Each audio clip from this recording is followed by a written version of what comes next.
அஸ்ஸலாமு அலைக்கும் வரஹ்மத்துல்லாஹி வபரகாத்துஹு.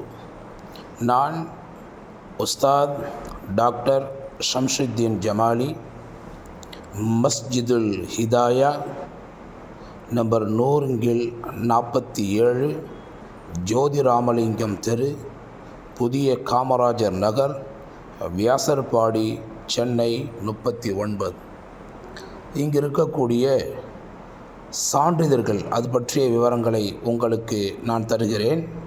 இது ஜாதி சான்றிதழ், அதாவது பிள்ளைகளுக்கு பள்ளிக்கூடத்தில் சேர்க்கறதுக்கு முதல்ல தாசில்தார் ஆஃபீஸில் போய் நம்ம ஜாதி சான்றிதழ் வாங்கணும். அப்போது தாசில்தார் ஆஃபீஸில் சொல்லுவாங்க, நீங்கள் இருக்கிற பள்ளிவாசலுக்கு போய் ஒரு கடிதம் வாங்கிட்டு வாங்க அப்படின்னு. இங்கே வந்தால் நாம் உங்களுக்கு இதில் பேரை பூர்த்தி செய்து கொடுப்போம். இதில் இவங்க முஸ்லீம் லப்பை அல்லது முஸ்லீம் தக்னி அப்படின்னு நம்ம அவங்கள கேட்டுட்டு அந்த விவரத்தை பூர்த்தி செய்து கொடுத்து அனுப்புவோம். அதில் பாருங்கள், முதல்ல பெறுநர் யார், தாசில்தாருக்கு எழுதுவோம். அப்புறம் பெயர், அந்த குழந்தையுடைய பெயர், அல்லது யாருக்கு நீங்கள் ஜாதி சான்றிதழை கேட்குறீங்களோ அவங்களுடைய பெயர். அடுத்தது தகப்பனார் பெயர், பெயர்ன்னு இருக்குல்ல, தகப்பனார் பெயர். அடுத்தது முகவரி. மேற்கண்ட நபர் எங்கள் மஹல்லாவில் கடந்த ஆண்டுகளாக, கடந்த 10 ஆண்டுகளாக அல்லது 20 ஆண்டுகளாக அல்லது 30 ஆண்டுகளாக அப்படின்னு எழுதுவோம். ஆண்டுகளாக வசித்து வருகிறார். இவர் முஸ்லீம் லெப்பை அல்லது முஸ்லீம் தக்னி அல்லது முஸ்லீம் மரைக்காயர் பிரிவைச் சேர்ந்தவர் என ஜாதி சான்றிதழ் வழங்குமாறு பரிந்துரை செய்கின்றேன். யாருக்கு பரிந்துரை செய்வோம்? தாசில்தாருக்கு நாம் பரிந்துரை செய்வோம். அதாவது இதை கொண்டுட்டு போய் நீங்கள் தாசில்தார் ஆஃபீஸில் கொடுத்தீங்கன்னா உங்களுக்கு அங்கே ஜாதி சான்றிதழ் கொடுப்பாங்க.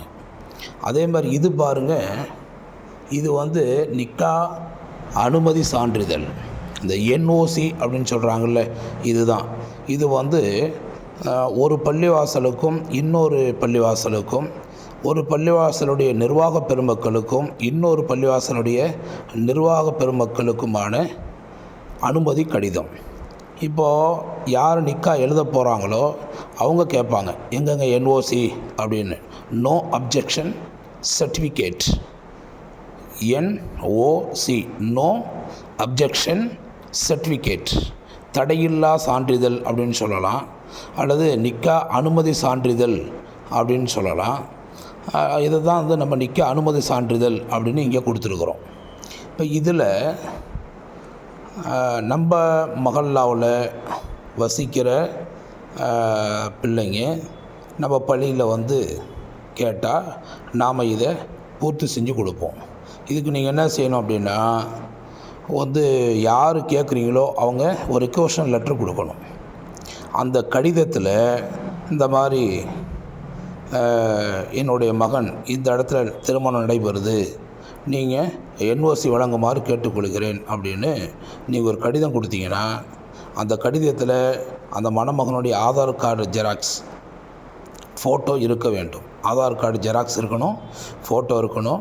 இது இருந்துச்சுன்னா நாம் இதை பூர்த்தி செஞ்சு கொடுப்போம். இதுக்கு நீங்கள் 1 வருஷத்தினுடைய சந்தா கட்டியிருக்கணும். ஜாதி சான்றிதழ் வாங்கிறதா இருந்தாலும் சந்தாவை பார்ப்போம், 1 வருஷம் சந்தா கட்டியிருக்கிறாரா அப்படின்னு. அதே மாதிரி தான் என்ஓசி வாங்கிறதா இருந்தாலும் சந்தா கட்டியிருக்கிறாரா அப்படின்னு நம்ம செக் பண்ணுவோம். சந்தா போட்டு கொடுத்து தான் இந்த ஃபார்மை நம்ம பூர்த்தி செய்து கையெழுத்து போட்டு கொடுப்போம். இதை கொண்டு போய் கொடுத்தா அவங்க நிக்கா பண்ணி வைப்பாங்க.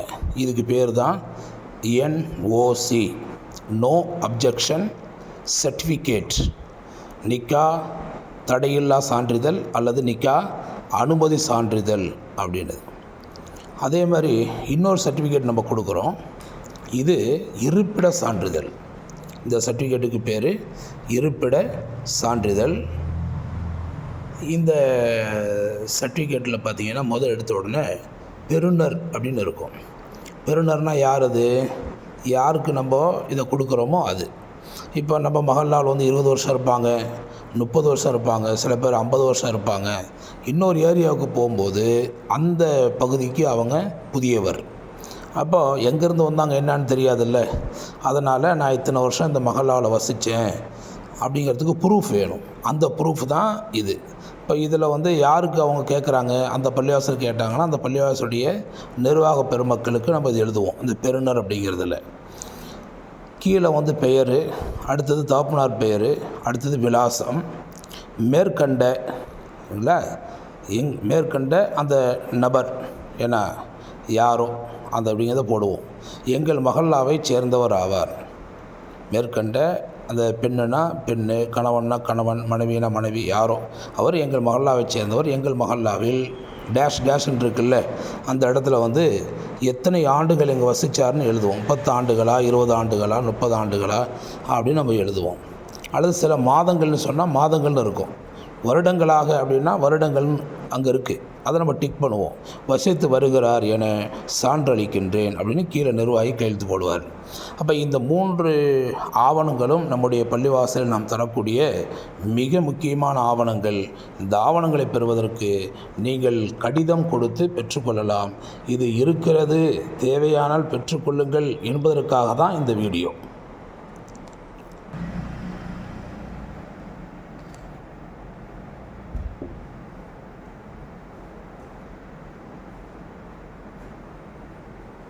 அல்ஹம்துலில்லாஹ்.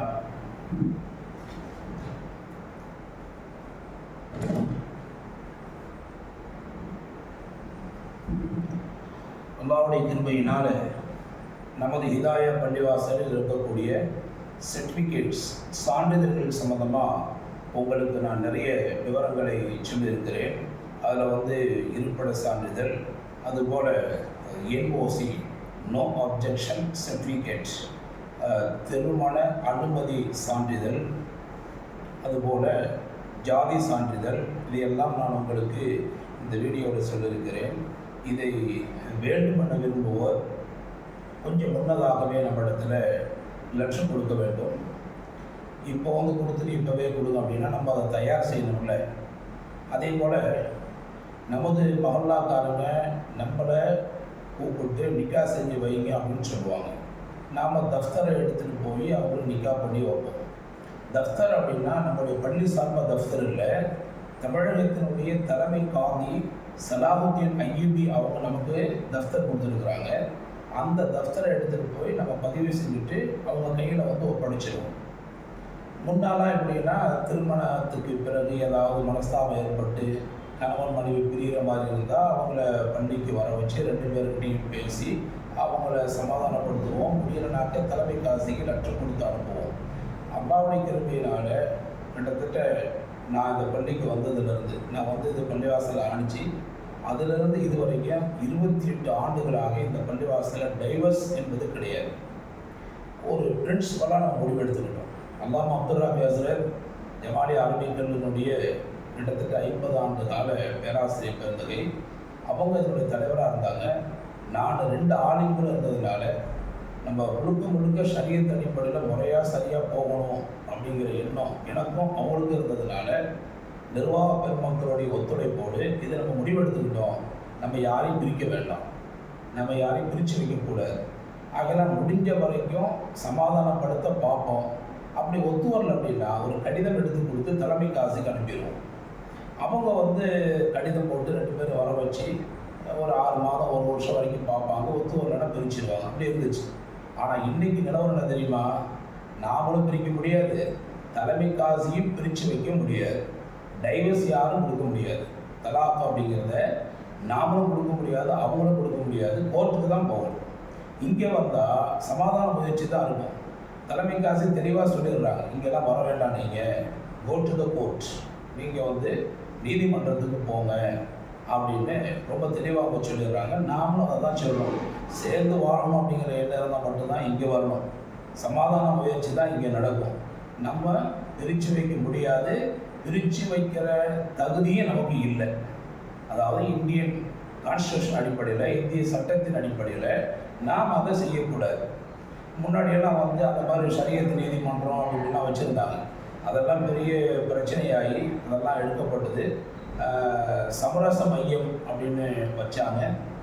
ஆக இப்போது குடும்ப பிரச்சனை அப்படின்னு வந்தால் சமரசம் தான் செய்ய முடியுமே தவிர அவங்களுக்கு தலாக் கொடுத்து பிரித்து வைக்க முடியாது, கொலா பண்ணுங்க அப்படின்னு நம்ம வந்து கட்டாயப்படுத்த முடியாது. நாம் அந்த வேலையை செய்கிறதே இல்லை.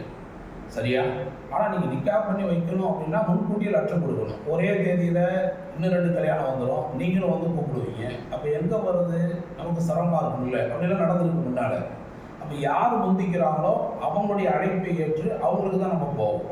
அப்போ நம்ம மகல்லா மக்களில் யாராவது உங்களுக்கு மகனுக்கோ மகளுக்கோ நிக்கா பண்ணி வைக்கணும் அப்படின்னு இருந்தால் இங்கே வந்து ஒரு வெள்ளை பேப்பரில் ஒரு கடிதம் எழுதி கொடுக்கணும். இந்த தேதியில் இந்த இடத்துல என்னுடைய மகனுக்கு நான் நிக்கா வச்சிருக்கிறேன், நீங்கள் ஜமாத்தோடு வந்து திருமணத்தை நடத்தி கொடுக்குமாறு கேட்டுக்கொள்கிறேன் அப்படின்னு எழுதிட்டு அது கூட பொண்ணுடைய ஆதார் கார்டு ஜெராக்ஸு, மாப்பிள்ளுடைய ஆதார் கார்டு ஜெராக்ஸு, ஃபோட்டோ இதெல்லாம் இருக்கணும். இன்னும் கூடுதலாக 2 சாட்சிகள் இருக்குல்ல, பெண் சார்பாக ஒரு சாட்சி, மாப்பிள்ளை சார்பாக ஒரு சாட்சி இருக்கும். அந்த 2 சாட்சிகளுடைய ஆதார் கார்டு ஜெராக்ஸும் தேவை. இதெல்லாம் நான் வாங்கிக்கிறது. இதெல்லாம் நமக்கு தேவைப்படும். நான் தலைமை காசுக்கிட்டே இது முழுவதும் கொண்டு போய் நான் ஒப்படைச்சது. இன்னும் சொல்ல போனால் அதில் ஏதாவது நெருடல் இருந்துச்சுன்னா நான் இங்கே முன்கூட்டியே தலைமை காசுக்கு ஃபோன் பண்ணி அல்லது வாட்ஸ்அப்பில் அதை ஸ்கேன் பண்ணி அனுப்பி வச்சுட்டு லீகல் ஒப்பீனியன் வாங்கிட்டு தான் நம்ம செய்கிறது. நிறைய விஷயங்கள் நான் அந்த மாதிரி பண்ணியிருக்கேன். உதாரணத்துக்கு ஒரு சகோதரர் இஸ்லாத்துக்கு வந்திருப்பார், அடுத்து ஒரு சகோதரி இஸ்லாத்துக்கு வந்திருப்பாங்க. இவங்களுக்கு நிக்கா பண்ணி வைக்கணும். அரசு சார்ந்த ஆவணங்கள் அத்துணையும் சரியாக இருக்குதா அப்படிங்கிறதுக்கு நான் என்ன செய்யறதுன்னா அந்த ஆவணங்கள் எல்லாத்தையும் வாங்கி அந்த ஃபோட்டோ காப்பி எடுத்து அதை அப்படியே வாட்ஸ்அப்பில் தலைமை காசி, இன்றைக்கி வந்து டெப்டி சீஃப் காசி வந்து அவங்க அக்பர் சாஹிப் இருக்கிறாங்க. அவங்க மூத்தவங்க வந்து கொஞ்சம் உடனடி சரியில்லாமல் இருக்கிறாங்க. டாக்டர் சலாவுதீன் ஐயூபி இவங்க தான், அக்பர் அப்படிங்கிறவங்க தான் அனைத்து அலுவலர்களையும் கவனித்து வராங்க. அவங்களுக்கு வாட்ஸ்அப்பில் அனுப்பி ஒப்பீனியன் கேட்போம். அவங்க ஓகே யூ கேன் டூ, நீங்கள் பண்ணுங்க உஸ்தாத் அப்படின்னு அவங்க அங்கேருந்து மெசேஜ் அனுப்புவாங்க அல்லது ஃபோனில் பேசிக்குவோம். அதுக்கப்புறம் தான் நம்ம செய்கிறது. ஸோ இன்றைக்கி வந்து எல்லாமே வந்து ப்ராப்பர் சேனல் தான். எல்லாத்தையுமே நம்ம அவங்ககிட்ட வழிகாட்டுதலை வாங்கி தான் செய்யணும். நம்ம மகல்லா மக்களுக்கு தான் நாம் இருக்கிறோம். மற்ற பள்ளியாசெல்லாம் போனீங்கன்னாக்க அவங்க எவ்வளோ கேட்குறாங்கன்னு தெரியாது. நம்ம பள்ளியாசில் பொறுத்த வரைக்கும் ஏழை மக்களாக இருந்தால் நம்ம காசு குறைச்சி தான் வாங்குவோம். திருமணம் பண்ணி வைக்கிற இடத்துல நான் மாப்பிள்ளைக்கு தனியாக பில்லு கொடுப்போம் ஒரு 1000 ரூபா, பொண்ணு வீட்டுக்கு பில்லு கொடுப்போம் ஒரு 1000 ரூபா. நல்ல வசதியாக இருக்கிறாங்க அவங்களுக்கு கொடுக்குறாங்க அப்படின்னா பொண்ணு வீட்டுக்கு 2000 ரூபா, மாப்பிள்ளை வீட்டுக்கு 2000 ரூபா அப்படின்லாம் நம்ம பில்லு வாங்கியிருக்கிறோம். சில நேரத்தில் ஒன்றுமே முடியாது அப்படின்னு அவங்க லெட்டர் கொடுத்தாங்கன்னா இலவசமாக நிக்கா பண்ணி வச்சுருக்கிறோம். ஏன்னா இது ஆரம்ப காலத்திலேருந்து நபி ஸல்லல்லாஹு அலைஹி வஸல்லம் எப்படி ஒரு மஹல்லாவை மதீனாவுக்கு போன பிறகு கட்டமைச்சாங்களோ அதே மாதிரி கட்டமைப்பில் உருவான பள்ளிவாசல் தான் இது. பணத்துக்காக அப்படின்னு நம்ம செய்கிறது இல்லை. அப்படின்லாம் எத்தனையோ திருமணங்கள் பணம் வாங்காமலே நம்ம செஞ்சு வச்சுருக்கிறோம். திருப்தியான முறையில் போய் உட்காந்து குர்ஆனுடைய வசனங்கள் ஓதி அப்புறம் வந்து நிக்கா சம்மந்தமாக பயான்லாம் செஞ்சுட்டு அதன் பிறகு வந்து ஹுத்பா ஓதிட்டு ஹிஜாப் கபூல் பண்ணிவிட்டு துவாலாம் பண்ணிட்டு வருவோம். ஒரு பெரியவங்க திருச்சி பாஷாவுடைய முதல்வர், அவங்க வந்து முன்னாள் முதல்வர் அவங்க இருந்தாங்க, நம்ம ரூலர் ஹசரத் அவங்களுடைய மைத்துனர். அவங்க பெரிய ஹசரத்து வந்து ஒரு நிக்காவை பார்க்கும்போது நன்றி சொல்லி கொடுத்தாங்க.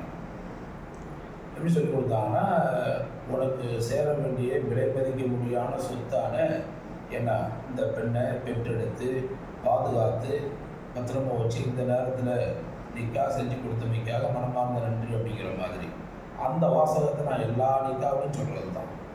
ஏன்னா தந்தைக்கு இப்போ பையனுடைய தந்தைக்கு வந்து நிக்கா மஜ்லிஸில் பெரும் வேலை இருக்காது, மணமகளுடைய தந்தைக்கு வேலை இருக்கும். ஒரு பெண்ணை வந்து கையை பிடிச்சி கொடுக்கணும், அந்த வேலையை யார் செய்கிறது? பெண்ணோட தந்தை தான் செய்யணும்.